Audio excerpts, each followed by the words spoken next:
Good morning, everybody. I am, of course, Oliver Joyce, and welcome to the third Ask Me Anything video answer series. Basically, in the last video, I got you guys to ask me a bunch of questions, and there was about 56 comments, and some of them are multi-part, so great response. I really I read through them quickly, and it's going to be pretty exciting to answer some of these. As usual, I'm sort of just riffing off the top of my head with all of these. I'm not really super prepared, so it's not all the answers will make sense to you. But we're going to have a bit of fun in this process. So let's get started because this could take a while. Question one is from username 789654123, which it could be a robot, it could be an automaton, who asks, will there be Swords and Sandals merchandise? And the answer to that is yeah, there will be eventually. It's just a time thing. I really want to be able to put together a bunch of cool things like Swords and Sandals mugs and t-shirts and so on. I've actually just got to sit down and work out what the best sort of, online store for that sort of thing is. It might tie together with Swords and Sandals 6 when I've actually got some new assets and things. Or I might be able to get someone to do it for me if I hire someone at some point. But the plan is to have it coming because a lot of people ask about it, and it's something I would love to have as well, a little mug for my desk or something like that. Or at some point, there was one bit of talk about having some kind of cool action figures, 3D printed sort of things. That at the moment is probably a bit of a pipe dream for me, but it could happen because I do have a mate who's a really good 3D printer. And we could get this thing sorted, but something for the future. It will happen eventually, but it's just more at the moment. Priority is actually making the games, and because I'm pretty much solo developer, just limited in time. Good question though. The second question is from Zevsu, who asks, "What was going through your mind while creating the Yeti Project?" Yeah, exactly. What was? Since everyone is complaining about how overpowered he is, do I have any regrets about him? No, actually, I don't have any regrets about Yeti Project. I was really, I never planned for that one to be particularly challenging, but when I put a lot of the stats into these characters, I didn't think through them that hard, and I just didn't balance them that well. And with that one, it just was this sort of perfect storm of way too much strength and way too much sort of stamina and so on, and a really powerful weapon that was overpowered. And it was too hard, but because it was too hard, it was actually a challenge that people liked. And it's the one boss from that game that everyone keeps talking about.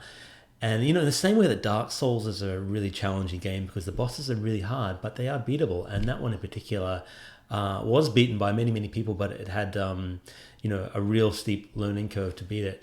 And I want to put that in the next Swords and Sandals, if not, Yeti Project in particular, but... bosses that are on the edge of being too difficult, because let's face it, a lot of the bosses in Swords and Sandals, they're kind of a cakewalk. They're not particularly hard for many people. And that's because in the past, I haven't been very good at balancing them. I've just typed in a bunch of stats into the thing and then haven't really play tested it. Some of the other comments on that are, some people, Charles says, in my opinion, it was, if you're doing the magic one, it was easy. So some people were able to smash them with fireballs and things. Mama Platz writes, Yeti Project is the true villain of Swords and Sandals. And you're probably right, because that is by far the boss that gave everyone the most grief. But Lobos de Neves writes, I don't get why many people complained about him. I managed to beat him as a warrior in only 3 or 4 attempts. Awesome. Other people will really struggle with him. Billy Ganoush actually said Bladetron 1.0 is more overpowered, and Bladetron was one of the automaton bosses that had the big spinning blades, I think. That was a tough one as well. But, it was just dumb luck, and I'm glad I made that boss because too many of the bosses were easy and a lot of people romped through the game, and I kind of, some of the random gladiators are actually tougher than the bosses in this series, and that's, as I said, it's my fault for making the game, not balancing it properly, but it's something I'll plan on fixing for the next one. My friend Ilya Gurovich asks, hey mate, how are you? If you had the power to inflict anyone with a minor inconvenience, what would that inconvenience be and why? That's a good question. What about every time they open their mouth, they had to sing? So you want to catch a bus, it'll be like, how much for the bus ticket? Or like, you want to go to McDonald's and order a hamburger, it's like, give me that hamburger. And everyone will be like, stop singing. But like, I can't stop singing. Yeah. That'd be pretty funny. It would be more than a minor inconvenience at some point because people would probably lock you up. He also asked, did I have any other ideas for a name for the Swords and Sandals series when I first created it? Originally, the game was called Who Wants to Be a Gladiator? And it was a bit of a piss take on our parody of the Who Wants to Be a Millionaire game show that was popular many, many years ago. And I kind of thought, oh, what about a game show, but you're a gladiator and you're kind of forced to fight others to win prizes and so on. That was actually the original working title. There's a video somewhere on my channel of some footage of the game called Who Wants to Be a Gladiator, and the same font as Swords and Sandals and everything. But it never made it further than that. And when I started at the old company, I actually came up with a new name, Swords and Sandals. There was no other names that I came up with, but this story has been told before. But the boss I had at the time, obviously you've heard my fallings out with him, but he came up with Unhappyators because they're not glad to be in the arena and they're unhappy. So Unhappyators. And that was his big, great idea about what to call the game, Unhappyators. So if it wasn't, if I hadn't fought hard enough, and I did fight for that, for Swords and Sandals, that's could be what we're talking about now, Unhappyators 7. So thank your lucky stars that it's not called that, because it's the worst name I ever heard. It's awful. Anyway, face reveal, no, I don't get that. I'm not sure what that reference is, but face is my face. I've just had a strong coffee, so I'm a little hyped up to do this. It's Monday morning here in Sydney, Australia, and probably late at night for you guys when you're watching the video, or maybe it might be Monday for you. Roto the Dragon Lord. Hello again, Ollie. Roto is someone who I've spoken to a few times. Is a good egg. Hope you're doing well. 3 questions. You may ask me 3 questions only. Question 1. I've been on the Arena Champion tier on my Patreon for some time now, but I was considering doing a one-time jump to the Legend of Brandor tier in hopes of giving the character some more interaction outside of just the one battle. Would you consider that a cheap move or be okay with it? Yeah, absolutely. So I want to kind of clarify the Patreon, which I don't mention that often, but it is there. I do have a Patreon that if you want to support me, I'll put a link below this video. The Patreon's really only for people that, have a bit of spare cash and, want to see the series grow and that kind of thing. I don't expect, everybody to be doing this, and, I don't want to take your money if you can't afford it. And, even $1 is great. $5 is great, $10. It's all really good. Even if you just send me a nice email, that's also cool. I don't need, I don't need for you guys to feel like you have to do this. But there are different tiers, and the top tier I think is Legend of Brandor, which basically says, "Oh, hey, you'll create a character that's really important to the next game of Swords and Sandals." And sure, look, if you did that as a one-off, absolutely, yeah, why not? We can work together. I still haven't worked out the plot of Swords and Sandals 6 and how many characters will be in the world, and are there more characters than just the shopkeepers in the battles? I still don't know the format of that, so I'd hold off on that for now. But once we start making the game proper, I'm going to be in touch with the patrons a bit more, just to work out what your arena champions are going to be, and if there is space for things like that for, this extra characters, like a, equivalent of a Sir Belgrave or a Wolfgang, the big world-defining characters. And you want to make one of those, yeah, absolutely. We can work something out for sure. That'd be cool. I'm all for that.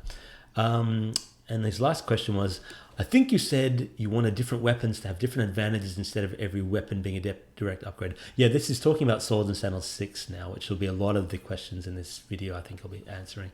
And he says, I think different armor types would be pretty cool. Off the top of my head, I thought about heavy plate armor that weighs you down a bit, light armor that works well for quick characters, and maybe magic robes particularly from spells. That's my thinking as well. The idea for Swords and Sandals 6, or one of the ideas, and I'll be going to that further along, I've mentioned this before, but in the past, Swords and Sandals games have had pretty limited and pretty dull weapons and armor upgrades. It's usually just extra armor defense value. That's basically it. And Swords and Sandals 3 had stat modifiers similar to Diablo, and that was a bit more experimental, and that kind of worked. But what I would like to have is a reason for you to keep certain armor over others, you know, that you see in other role-playing games. So say you're a heavy gladiator, like you're, you know, a big, strong gladiator with, you know, you weigh 300 pounds or something like that, and you have stamina and you get tired when you're moving. If you're not wearing armor, you might be able to do 2 or 3 attacks in a turn, because it's all going to be using this attack point system, which I go into in a bit more detail. But if you're wearing heavy armor, maybe you can only attack once and then you get tired.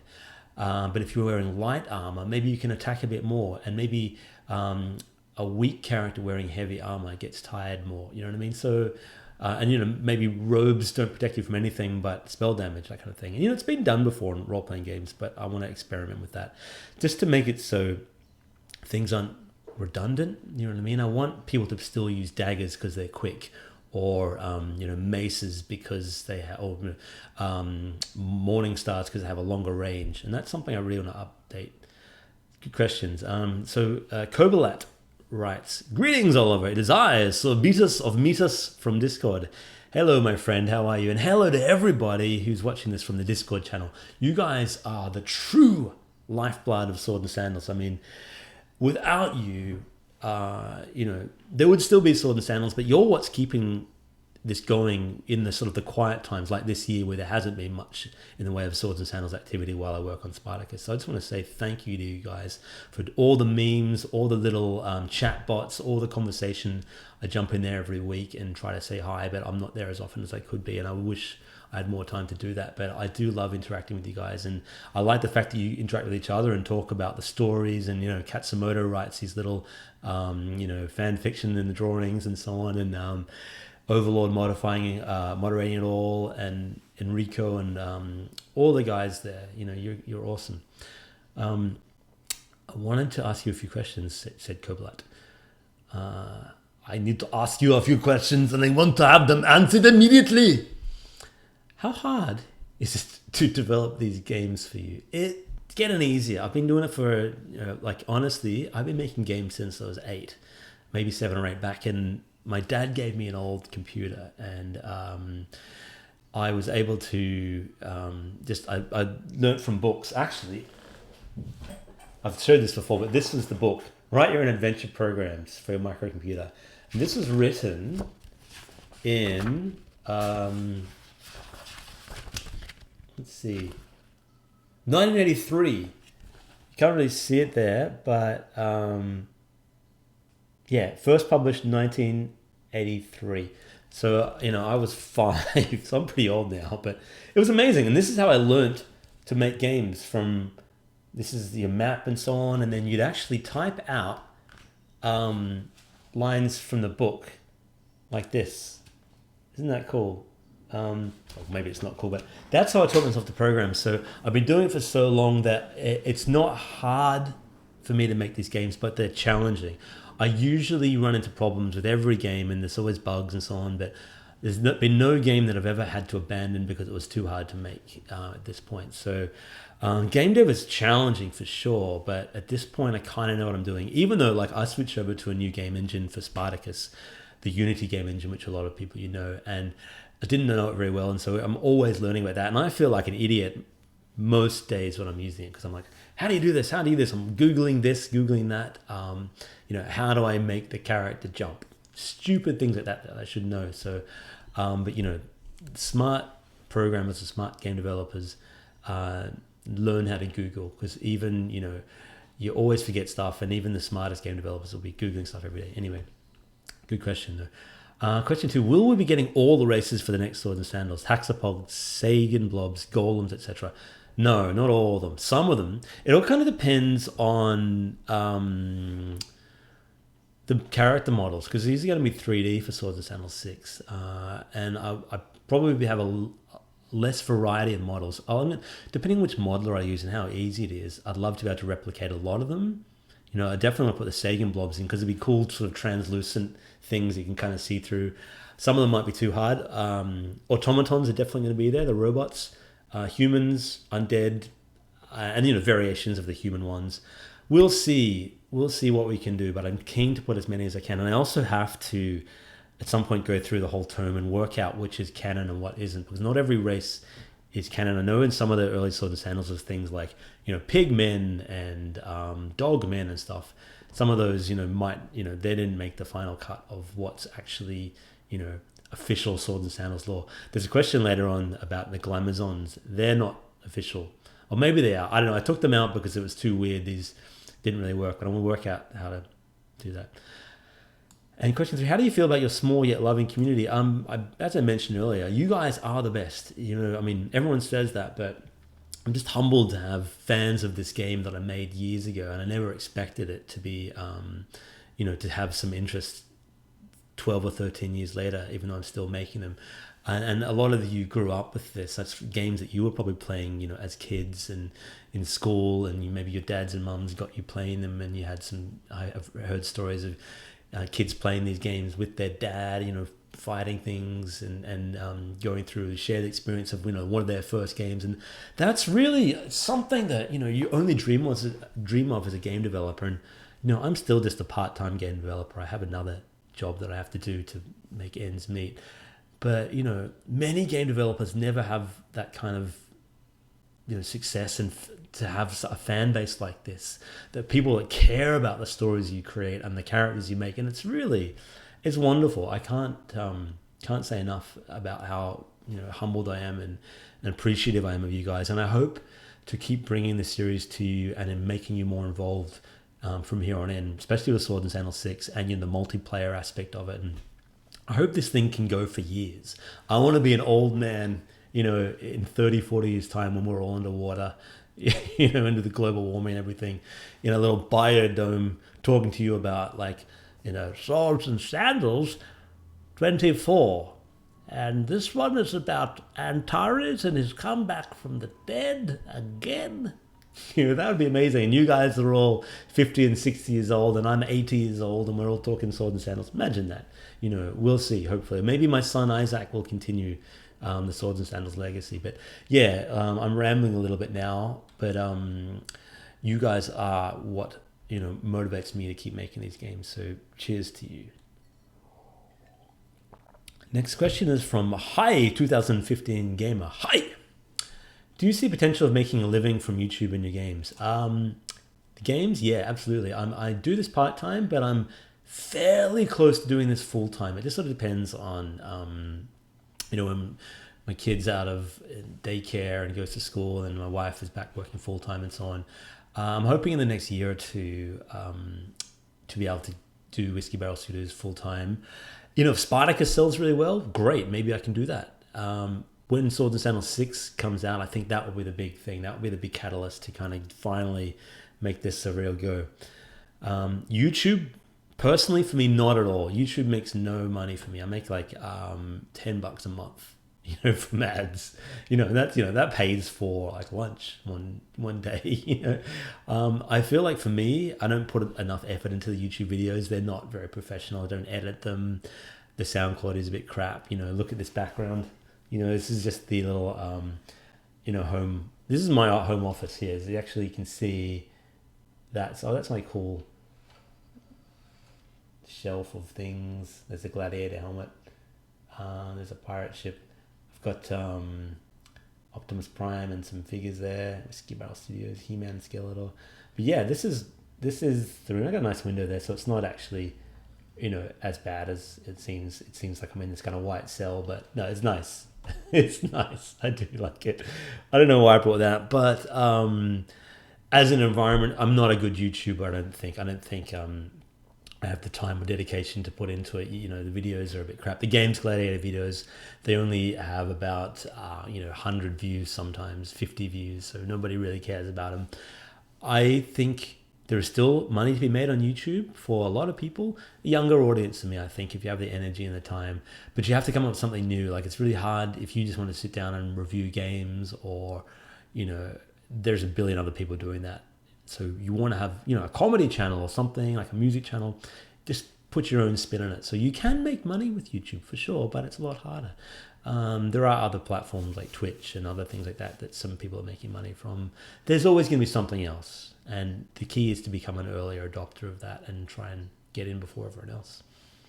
McNaurin Enero writes, imagine Swords and Sandals. No, imagine Swords and Sandals on a vast open world, a role-playing game. Now that would be epic. That would be cool. And he just wants to thank me for creating such memorable games. Been a fan of my work since I discovered Swords and Sandals when I was a kid. Nice beard, thank you. Ah, yes. Well, it was last week. I kind of shaved a little bit. It's a little less epic. But thank you, McNaurin. Yeah, I'd love to do a Swords and Sandals role-playing game. Probably wouldn't be open world because that's too hard for a solo developer. But I do want to make Constellation Mirror one day, which is like the the Swords and Sandals style Ultima game. I think that would be really cool. That will not happen until Swords and Sandals 6 is complete, and so it's a few years away. But if it does happen, that will be the biggest Swords and Sandals role playing game ever. It would be awesome. From Lobos das Neves, I've heard that name before. I think you've written some questions before. How are you, my friend? Greetings to Brazil. You guys are awesome. The Brazilians are some of the biggest fans of Swords and Sandals in the world. You guys are awesome.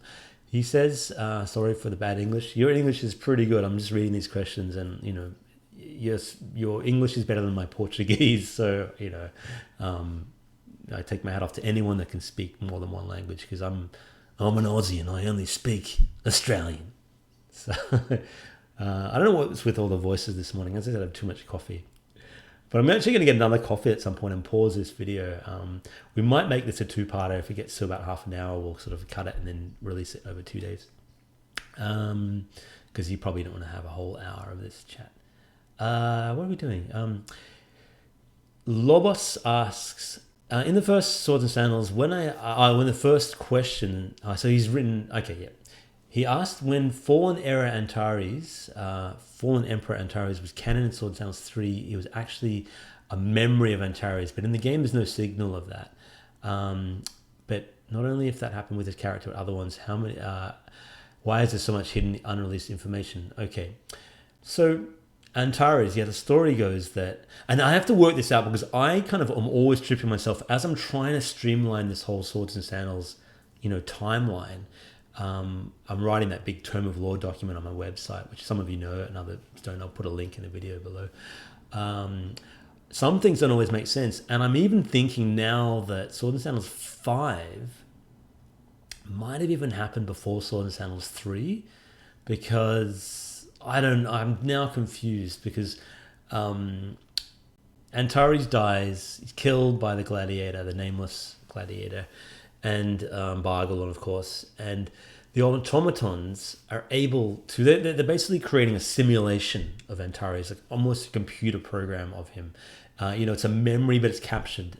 It's not him, it's just a shadow of his former power.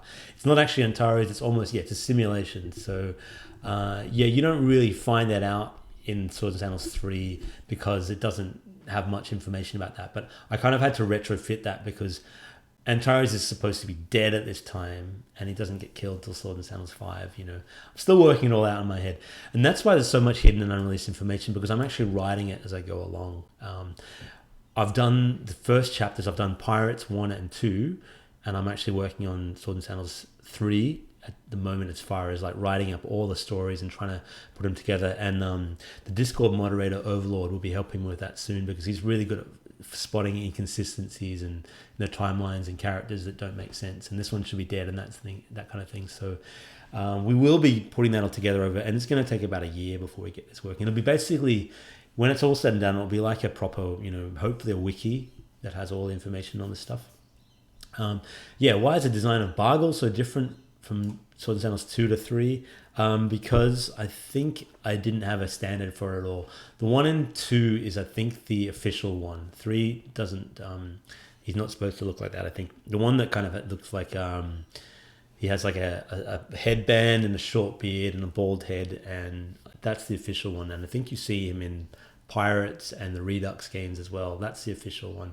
But sometimes he wears a Gandalf style hat as well. Is there any place I can send you my ideas for Swords and Sandals? Yeah, absolutely. Jump on the Discord channel. There is actually a post your ideas forum.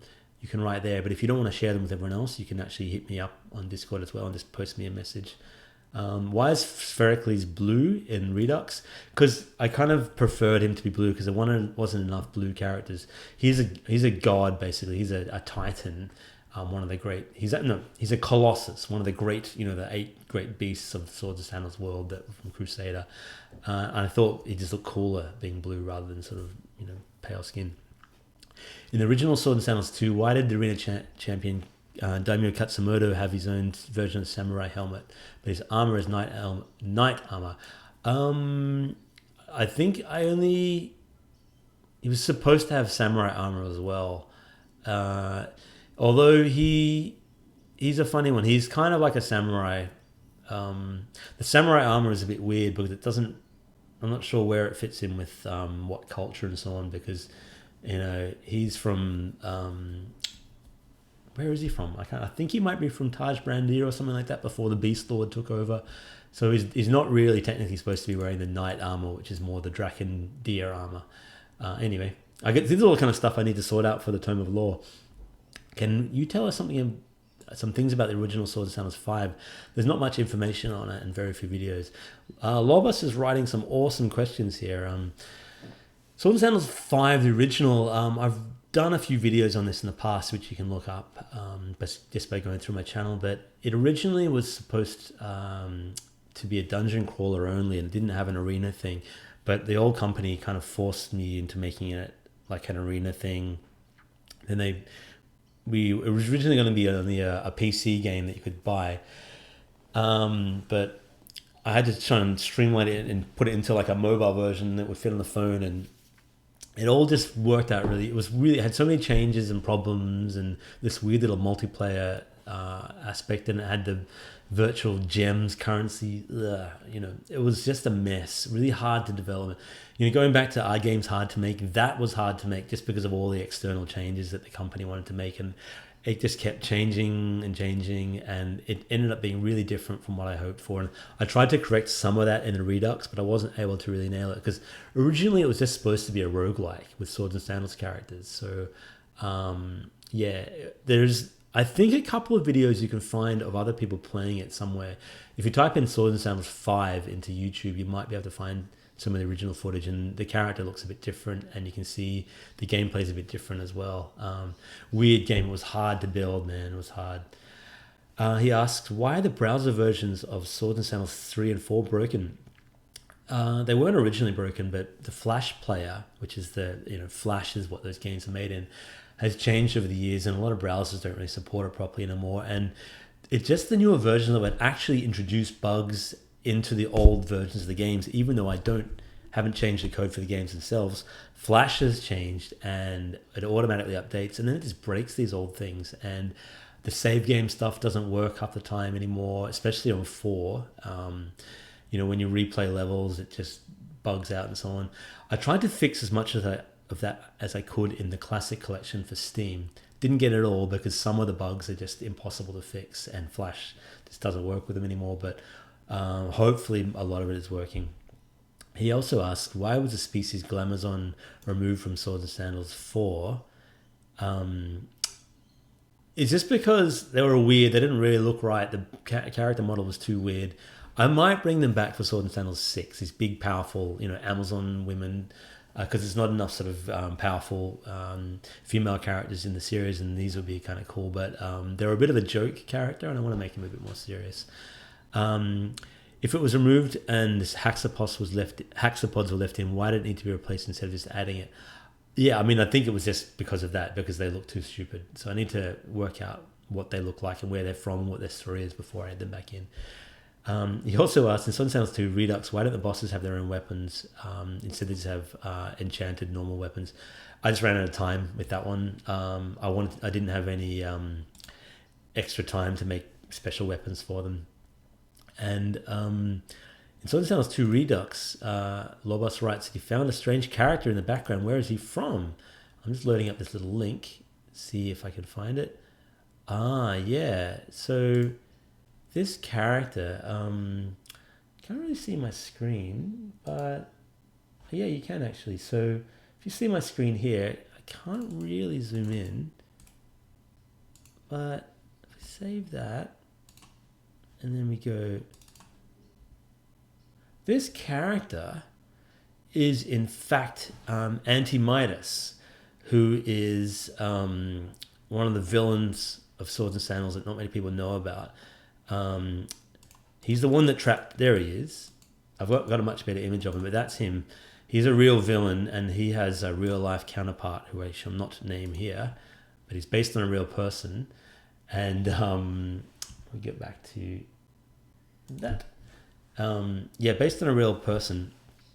And he, in the games, he's basically a swindler, like a grifter, a used goods salesman who tries to rip you off at all terms. He appears in Swords and Sandals Pirate sometimes in some of the islands. He rips you off. And he's also the one that trapped the alchemist Stramanus in his magic shop in Swords and Sandals 5. So I snuck him into the arena crowd there. Well spotted. He may or may not make another appearance in Swords and Sandals. He's based on a person I dislike a lot, so I put him in the game as a villain. Anyway, what do you think about fans shipping the characters of the games? I'm not sure what you mean by shipping. You mean like shopping, like photoshopping? Generally, I'm not sure how to answer this question, but I generally am pretty happy with any sort of fan stuff people want to do with the games. I obviously can't give out a lot of the original assets just because of, like legal reasons. So I can't distribute everything, but, every now and again people ask me for a piece of fan art or art from the game, and I'm happy to do that. And, I think it's cool. People want to make fan stuff from the game. It's awesome. It's cool. You couldn't just go and make, an official or unofficial Swords and Sandals, blah, blah, blah, and release it for copyright reasons. But, other fan stuff is great. His last question is, this is not really a question, more of an idea, but why don't you try to Redux 3 or 4 with the characters of 1 and 2? Only because they're too hard to do, but I do want to use the tournament from Swords and Sandals 3 in Swords and Sandals 6 as an add-on one day. And finally, he writes, thanks for making these games. Swords and Sandals has been a part of my life for very long. One of the best games I've played, and getting to talk to the developer is awesome.